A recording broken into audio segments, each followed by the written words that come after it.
और मैंने कई मौकों पर कहा कि हम सब साथ आए और भारतीय जनता पार्टी की जमानत जब्त कराएं। हम सब साथ आए और भारतीय जनता पार्टी की जमानत जब्त कराएं। और लखनऊ और दिल्ली के झगड़े में सोचो, अभी तक तो मुझे ये लग रहा था कि डबल इंजन की सरकार, इंजन एक दूसरे से टकरा रहे हैं। कभी कभी लगता था कि दिल्ली वाले, लखनऊ वाले एक दूसरे के इंजन के पहिए खोल रहे हैं। लेकिन इस लड़ाई में जो विदाई हुई है गोरखपुर के लिए, मैं बधाई देता हूं। और जब उन्होंने अपने आप भेज दिया है तो जनता और हम सब लोग मिल करके पक्की उनकी विदाई कर देंगे कि दोबारा इधर लौट करके ना आए। और इसलिए भी जरूरी है कि लगातार झूठ का सहारा लिया। कितना झूठ बोला, लगातार 4.5 साल झूठ बोला।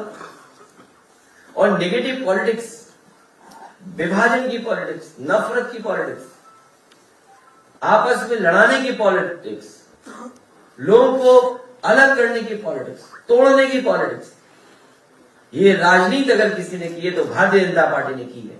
मुझे खुशी है आप लोगों के साथ आने से अब एक दूसरे का साथ देकर के हम लोग पॉजिटिव पॉलिटिक्स करेंगे, विकास की पॉलिटिक्स करेंगे, खुशहाली की पॉलिटिक्स करेंगे। और हमारा आपका वो जो सामाजिक न्याय है वो खुशहाली वाला है, सबको साथ लेकर के आगे बढ़ने वाला है। इसलिए मैं कह सकता हूं कि ये सर्वे में हो सकता है न जाने कैसे दिखाएं, झूठे सर्वे में न जाने क्या क्या दिखाएंगे। ये झूठे सर्वों में क्या क्या दिखाएंगे, लेकिन जमीनी हकीकत हम लोग सब जानते हैं। सर्वे में ये कुछ भी झूठे में दिखाएं, लेकिन सच्चाई में हम लोग जानते हैं कि जमीन पे ये कूटे जा रहे हैं। और इतने कूटे जा रहे हैं कि हिम्मत नहीं पड़ रही है कि किस उपलब्धि को बताएं। इनकी कोई उपलब्धि हो तो बताएं। उपलब्धियां है नहीं। और मुझे खुशी है इस बात की कि मंत्री रह करके दारा सिंह चौहान जी ने बहुत मेहनत कर करके विभाग में जो कुछ कर सकते थे करने का प्रयास किया और लगातार कोशिश करते थे। लेकिन पता नहीं हमारे भारतीय जनता पार्टी के मुख्यमंत्री कैसे हैं, उन्हें पेड़ पौधों से कुछ लगाव ही नहीं है, जानवरों से कोई लगाव नहीं है, उन्हें कोई नदियों से लगाव नहीं है। मुझे याद है कि जब मैं एक बार विदेश यात्रा पे गया था तो मैंने वहां जानकारी की अपने लोगों से जो जानकार थे उस देश के, कि हमारे छोटे बच्चे उनको कहां लेकर के जाऊं। उस समय जो हमारे मित्र थे उन्होंने सुलह मुझे राय मशवरा दिया कि आप जाइए और एक बहुत अच्छी सफारी बनी है वो देख करके आइए। वो लॉन्ग लीड सफारी थी जिसको मैंने देखा था अपने बच्चे और परिवार के साथ। और मैंने उसी समय मन बना लिया था कि जब कभी समाजवादी सरकार बनेगी, जो नेताजी ने काम शुरू किया था उस काम को पूरा कर करके उससे भी अच्छी एक लाइन और एनिमल सफारी बनाने का काम करेंगे। मुझे अच्छा लगा उस दिन जब आप मंत्री की हैसियत से उसको उद्घाटन करने गए, और अगर आप नहीं चाहते तो शायद उद्घाटन नहीं होता। हमारे भारतीय जनता पार्टी के मुख्यमंत्री उद्घाटन ही नहीं करना चाहते थे। मैं देखता था वहां एक डायरेक्टर आया, दूसरा डायरेक्टर आया, एक तारीख दी, दूसरी तारीख दी, डायरेक्टर हट गया, दूसरा डायरेक्टर आ गया, फिर तीसरा डायरेक्टर आ गया, तारीखें बदलती रही। लेकिन इन्होंने हिम्मत करके और पूरी बहादुरी के साथ उस लाइन सफारी का उद्घाटन किया, एनिमल सफारी का उद्घाटन किया। और सबसे बड़ी बात ये थी कि आपने नेताजी और समाजवादी पार्टी को कहा कि इन्हीं की वजह से इतनी अच्छी लाइन सफारी बनी। मुझे उसी दिन लग गया था कि अब इनको साथ लाना है, क्योंकि हम संजय चौहान जी को ला रहे थे, साथ आगे बढ़ा रहे थे। हमारे डॉक्टर संजय चौहान हैं, जिनके दल को हम साथ लेकर के आगे बढ़ रहे थे।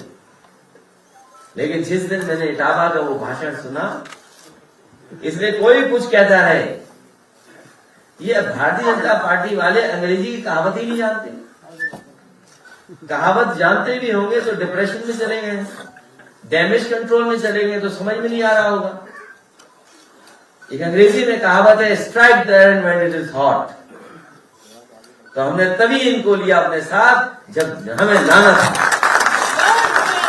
इसलिए भारतीय जनता पार्टी के लोग और हमारे पत्रकार साथियों, सवाल इधर उधर वाले मत करो। अंग्रेजी की कहावत है, strike the iron when it is hot. हमें तो उसी दिन अच्छा लगा था कि जब आपने लायंस सफारी का उद्घाटन किया और वो काम भी आगे बढ़ाए जो कभी समाजवादियों ने काम किए थे। बर्ड फेस्टिवल कौन करता है? बर्ड फेस्टिवल हमारे मुख्यमंत्री जी को पता नहीं किससे प्यार है। कभी कभी तस्वीर तो आती है, हमें डर लगता है उस तस्वीर को सही मानूं कि बुरा मानूं या गलत मानूं। कभी कभी एक तस्वीर चलती है डिजिटल प्लेटफॉर्म पे कि वो किसी को गोदी में बैठाए हुए हैं। अरे भाई, जानवर क्यों बदल रहे हो? कौन किसको गोदी पे बैठाए वो नहीं पूछ रहा हूं मैं। क्या नाम बदल देते हो आप लोग? इसलिए कभी कभी डर लगता है जो सोशल मीडिया है, उस सोशल मीडिया पे क्या चल रहा है, वो सच है कि नहीं सच है, इसलिए वो आप तय कर लो। लेकिन समाजवादी सरकार ने पहली बार बर्ड फेस्टिवल का आयोजन किया गया, चंबल के किनारे किया गया और दुनिया के बड़े बड़े देशों से लोग आए, बड़ी संख्या में लोग आए। उस काम को ही आगे बढ़ाया आपने। लखीमपुर में भी बर्ड फेस्टिवल हुआ, लेकिन लाख प्रयास के बाद वो बर्ड फेस्टिवल दोबारा नहीं हुआ। बताओ, जिन्हें पेड़ पौधों से प्यार ना हो, जिन्हें अपनी नदियों को साफ करने में लगाव ना हो, जिन्हें पक्षियों से ना कोई प्यार हो, वो आखिरकार जनता से और हमारे जो पिछड़े हैं, गरीब हैं, उनके दुख और तकलीफ कैसे समझेंगे? कैसे समझेंगे? और अभी मैंने देखा तस्वीरें, कैसे बेमन तस्वीरें थी। वो खिचड़ी खा रहे थे, कितने बेमन से खिचड़ी खाई जा रही थी, खाना खाया जा रहा। उन्हें याद आ रहा होगा कि हमने शैम्पू नहीं भिजवाया, साबुन नहीं भिजवाया। साबुन और शैम्पू भिजवा देते तो थोड़ा सा मन ठीक होता तो खाते। आखिरकार जिम्मेदार कौन है? अगर गरीब आज शैम्पू साबुन से, या उसके पास तेल नहीं है, खाने पीने के सामान नहीं है, कपड़े नहीं है, महंगाई है, तो आज का जिम्मेदार कौन है? जिम्मेदार मुख्यमंत्री है। इनकी सरकार है, डबल इंजन की सरकार है। अगर वो संपन्न होते तो वो अच्छे कपड़ों में होते, साफ सुथरे होते और उनके साथ बैठने में उन्हें भी सम्मान लगता, क्योंकि जानते थे कि गरीब है, हो सकता है 2 दिन 3 दिन से न नहाया हो, परेशानी में रहा हो, वो जानता नहीं है। इसीलिए साबुन और शैम्पू भिजवाए थे। और वोट के बहाने देखो वो कहानी क्या थी, बहेलिया वाली कहानी। कुछ बहेलिया वाली कहानी है जिसमें दाना डाल के पकड़ते हैं। कौन नहीं जानता ये बात? वोट के लिए देखो खिचड़ी खा रहे हैं। इसलिए हर वर्ग के लोग समझ गए हैं कि वोट के लिए सब कुछ कर रहे हैं, इसलिए सब साथ आए और भाजपा की जमानत जब्त कराएं। यही हमारा निवेदन है।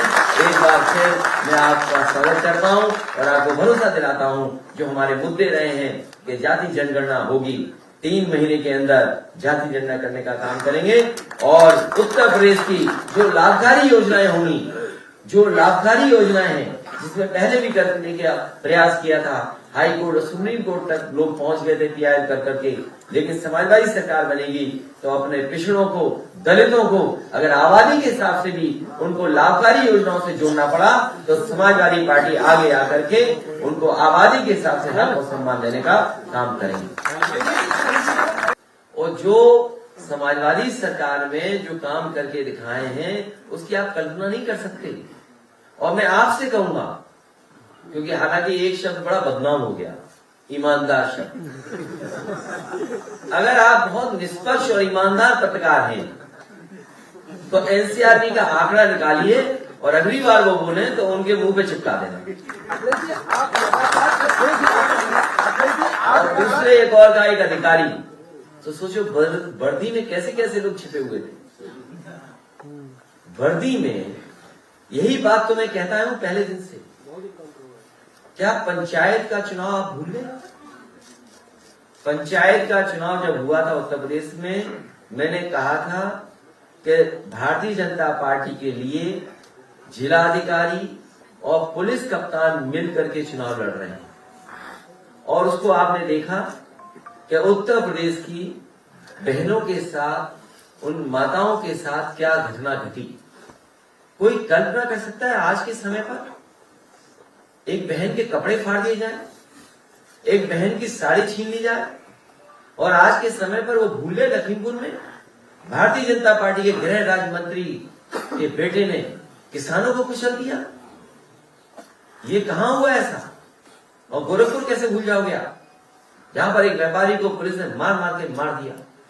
ये पुलिस के लोग वो थे जिन्होंने लगातार अन्याय किया, अपने सरकारी लोगों को, सरकार के लोगों को खुश करने का काम किया, और आज उन्हें इनाम मिल रहा है। जहां कहीं भी इनाम मिलेगा उनकी जमानत जब्त होगी।